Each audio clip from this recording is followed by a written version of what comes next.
Jumpa lagi dengan Betsibar di Betsibar Channel.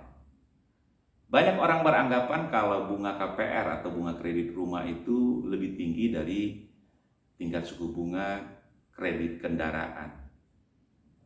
Pandangan ini mungkin lebih disebabkan karena orang melihat dari angka yang ditawarkan oleh bank atau perusahaan finance terhadap kredit yang akan diberikan. Padahal pandangan itu adalah salah, karena umumnya untuk kredit KPR atau kredit rumah itu bank sering lebih umumnya menggunakan perhitungan secara anuitas, atau kalau di market itu lebih dikenal dengan bunga efektif. Sementara untuk kredit kendaraan, bank atau finance itu pada umumnya menggunakan perhitungan bunga secara add-on, atau kalau di market itu lebih dikenal dengan bunga flat. Kedua bunga ini adalah berbeda, cara menghitungnya juga berbeda. Namun kalau diekuivalensikan atau disetarakan, kira-kira kalau jangka waktu kira-kira asumsinya 5 tahun lah, ya sekitar 5 tahun, itu 2% bunga di efektif itu hampir sama dengan 1% bunga di flat, karena perhitungan yang berbeda. Kalau bunga efektif itu atau bunga anuitas itu, dia efektif bunganya dalam setiap angsuran yang kita bayar. Karena dalam setiap angsuran yang kita bayar itu terdapat porsi pokok dan porsi bunga di dalamnya. Sementara untuk bunga add-on atau flat tadi, itu dia asumsinya rata, baik itu pokok maupun bunga yang kita bayar setiap kali kita mengangsur. Nah, untuk lebih jelasnya, mari kita lihat. Saya akan jelaskan lewat diagram. Ayo kita cek CD dot. Ya, seperti janji saya tadi, saya ingin jelaskan kepada Anda yang pengen tahu perbedaannya. Untuk lebih jelasnya, saya lebih enak menggunakan whiteboard ini secara grafiknya ya. Tadinya saya ingin membuat secara digital dengan PowerPoint, tapi menurut saya lebih enak kalau teman-teman langsung melihat dengan apa yang saya jelaskan di sini. Nah, mohon izin saya pakai kacamata dulu biar lebih ganteng. Ya, tadi seperti yang saya katakan, perbandingan antara perhitungan bunga secara anuitas atau efektif atau menurun tadi berbanding dengan atau dibandingkan dengan bunga secara add-on atau flat. Nah, kebetulan di sini sudah saya gambar supaya lebih cepat. Kalau perhitungan bunga secara efektif, kita asumsikan jangka waktunya 5 tahun dan bunga secara efektif itu 10%, sementara bunga secara add-on atau flat tadi kita bandingkan 2:1 jadi 5%. Nah, kalau perhitungan secara efektif, grafiknya adalah seperti ini. Ya, di mana segitiga ini ya tinggi ya 10%, ini menggambarkan persentase, dan ke samping itu 5%, ini menggambarkan bukan 5%, 5 tahun menggambarkan jangka waktu. Nah, asumsinya setiap angsuran yang kita bayarkan dalam perhitungan bunga secara anuitas atau efektif itu tiap angsuran yang kita bayar itu terdiri dari porsi pokok di dalamnya dan bunga.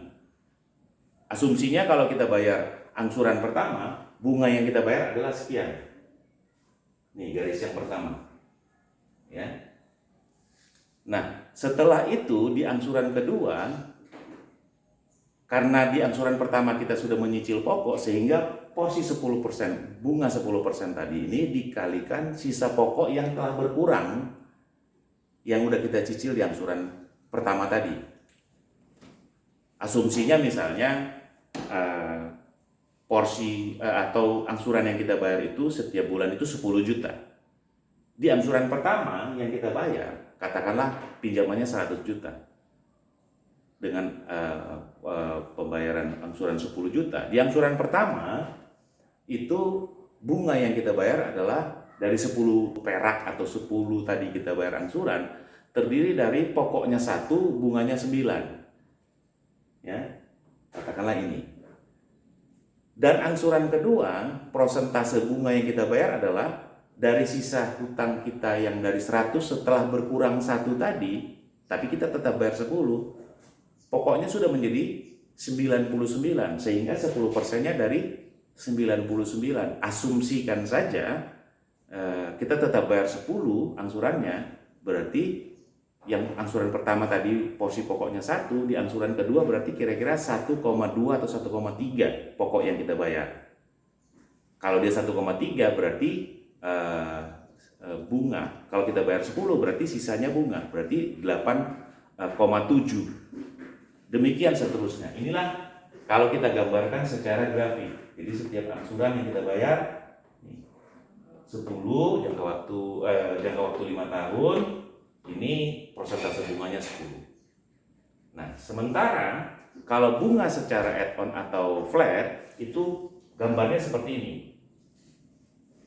Ya. Tingkat suku bunganya yang ke atas ini, yang tinggi ini tingkat suku bunga 5%, yang ke samping itu jangka waktu 5 tahun. Nah, kalau angsuran secara flat itu, cara menghitung angsuran secara flat itu mudah. Kalau dengan efektif itu pakai rumus P kali 1 min gitu, jadi nggak bisa pakai kalkulator biasa. Tapi kalau perhitungan secara flat, bisa kita hitung bahkan tanpa kalkulator pun bisa. Asumsikan saja pinjaman 100 juta, jangka waktu 5 tahun, bunganya 5%. Berarti kita menghitung angsurannya gampang. Jadi pokok 100 juta dikali 5% bunga dikali jangka waktu 5 tahun, ya, ditambah pokok utang 100 juta dibagi jangka waktu dalam bulan. Ya, dalam hal ini 5 tahun itu 60. Dalam hal ini jangka waktu 5 tahun itu 60 bulan. Sehingga 100 juta dikali 5% adalah 5 juta, dikali 5 itu tahun, jangka waktu dalam tahun, berarti 5 juta dikali 5, 25 juta, ditambah 100 juta, berarti 125 dibagi 60. Itulah angsurannya. Kalau kita ditanyakan berapa porsi pokok dan bunganya, asumsinya sama, karena dia rata, langsung dibagi semua. Sehingga secara gambarnya seperti ini, dia persegi panjang. Nah, seperti yang saya katakan tadi, bahwa perbandingannya adalah 2:1, nah itu ini. Tapi 2:1 itu adalah sama. Apakah ini sama? Sebenarnya luas arsiran yang diarsir ini, isinya ini adalah sama dengan ini. Sama. Kok bisa sama? Ya gampang aja, kita hitung aja secara rumus matematika. Ini gambar segitiga, bukan? Rumus segitiga adalah rumus menghitung luas dalam segitiga itu adalah setengah kali alas kali tinggi. Berarti setengah kali alas, alasnya ini kan, ini alas, itu 5, berarti 2,5. Setengah alas, setengah kali 5 berarti 2,5, dikali 10, tingginya 10. 2,5 kali 10 sama dengan 25. Jadi total bunga yang kita bayar 25. Ini. Nah, sementara di bunga flat ini, ya kalau hitung matematika tadi, rumus matematika persegi panjang itu kan, panjang luas dari ini kan, luas dari arsiran ini.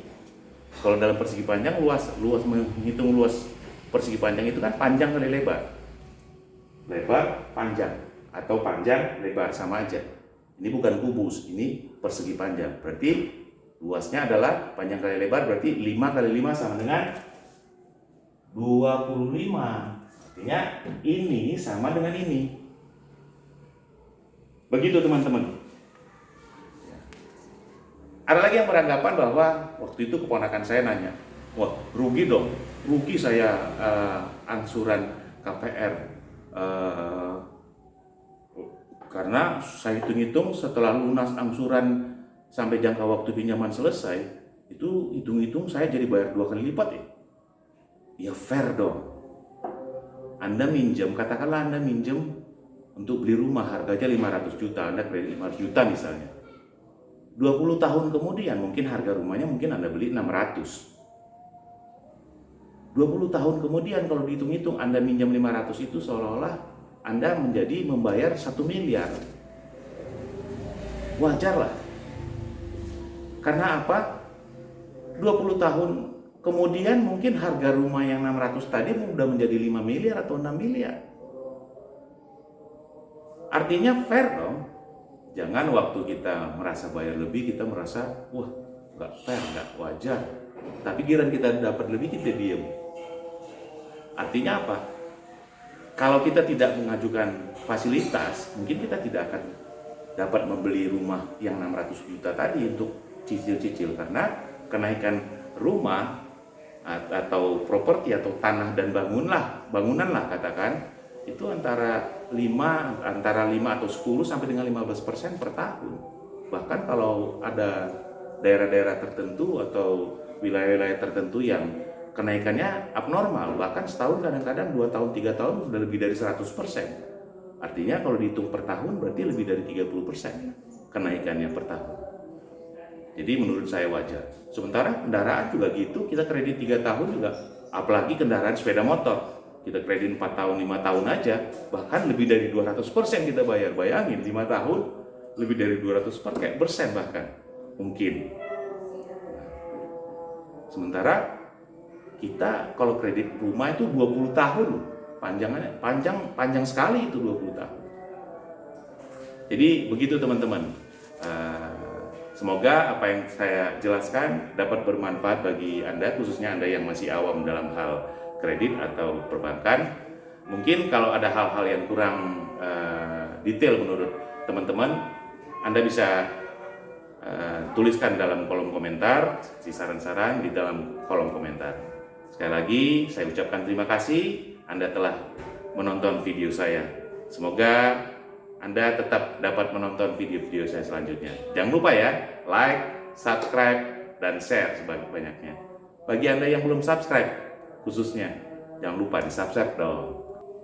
Dan yang satu lagi, jangan lupa tekan juga bel notifikasinya. Terima kasih. Salam.